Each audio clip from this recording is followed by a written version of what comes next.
Good evening, or good morning, good noon, or good midnight, whenever and wherever you're watching this. Welcome to the Sunday poem with an intro. I haven't put an intro on my Sunday poems for, I think, quite a while. And I haven't even put an intro on yesterday's short story narration. The reasons are different. Why I didn't put an intro on yesterday's short story narration was simply that I ran out of time because of a lawnmower incident. No worries, I still have all my fingers, I still have all my limbs, I still have all my other body parts, and everyone involved is fine. I've been told.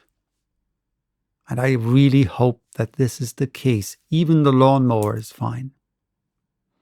So yeah, there's some behind the scenes footage that I might release one day. One day I might release the behind the scenes footage. So whatever.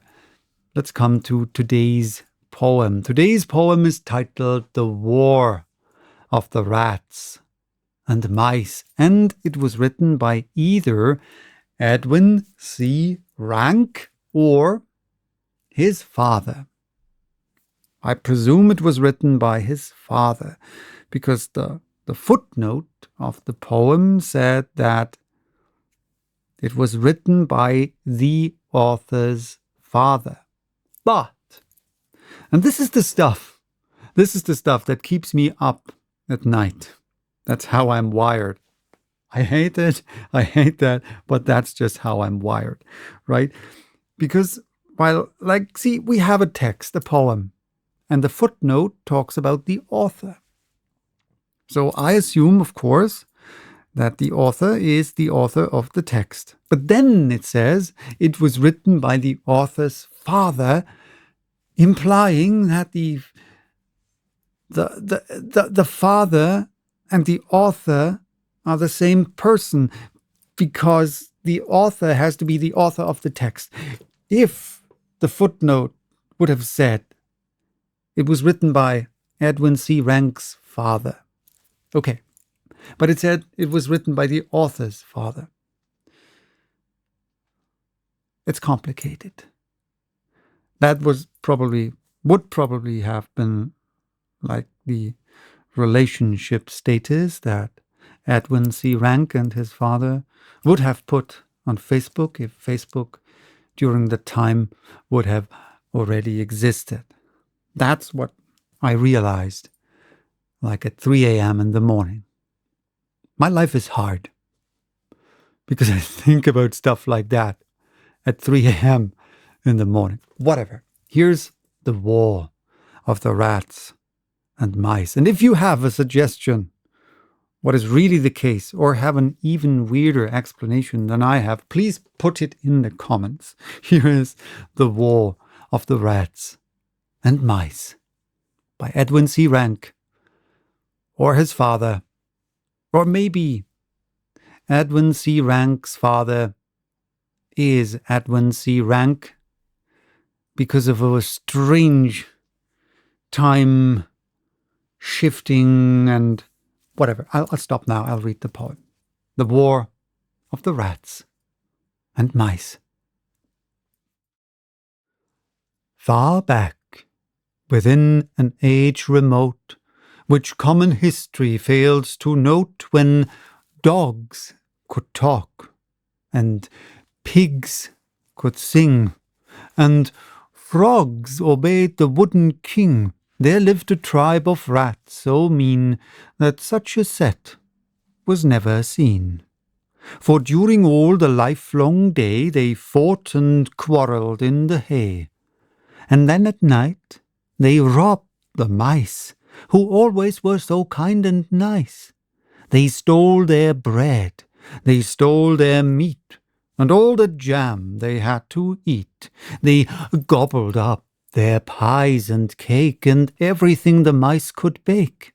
They stuffed themselves with good fresh meal, and ruined all they could not steal. They slapped their long tails in the butter, until they made a frightful splutter. Then, sleek and fine in coats of silk, they swam about in buttermilk. They ate up everything they found, and flung the plates upon the ground. And catching 3 mice by their tails, they drowned them in the water pails. Then, seeing it was morning light, they scampered home with all their might. The mouse tribe, living far and near, at once this awful thing did hear, and all declared with cries of rage a war against the rats they'd wage. The Mouse King blew a trumpet blast, and soon the mice came thick and fast from every place in every manner, and crowded round the royal banner. Each had a sword and bow and arrow, each felt as brave as any sparrow, and promised in the coming fight to die or put the rats to flight. The king put on a coat of mail, and tied a bow knot to his tail. He wore a pistol by his side, and on a bullfrog he did ride. "March on!" he cried, and hot and thick his army rushed, in double quick, and hardly 1 short hour had waned, before the rats the rat camp gained, with sounding drum and screaming fife, enough to raise the dead to life. The rats, awakened by the clatter, rushed out to see what was the matter. Then down the whole mouse army flew, and many thieving rats it slew.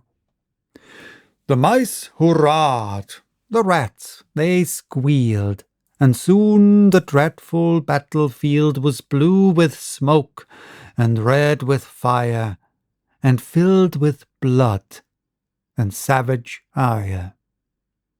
The rats had eaten so much jam, so many pies, and so much ham, and were so fat and sick and swollen with all the good things they had stolen, that they could neither fight nor run. And so the mice the battle won. They threw up rat fur in the air, they piled up rat tails everywhere, and slaughtered rats bestrewed the ground for 10 or 20 miles around. The Rat King galloped from the field when all the rest were forced to yield, but though he still retained his skin, he nearly fainted with chagrin, to think that in that bloody tide so many of his rats had died. Fierce anger blazed within his breast. He would not stop to eat or rest, but spurring up his fiery steed, he seized a sharp and trusty reed, then, wildly shouting, rushed like hail to cut off little Mouse King's tail.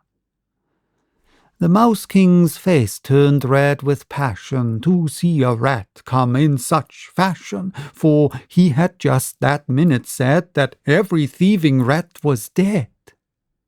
The rat was scared and tried to run, and vowed that he was just in fun.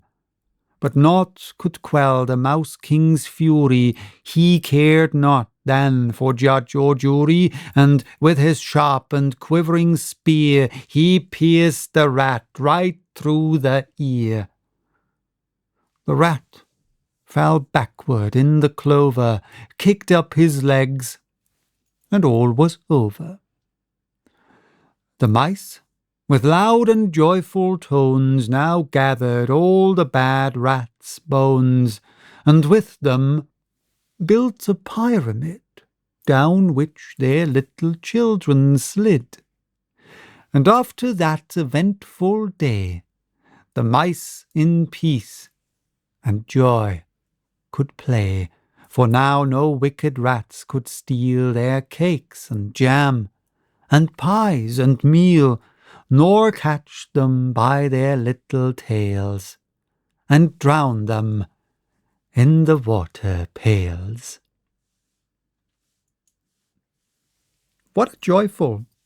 What a joyful children's poem.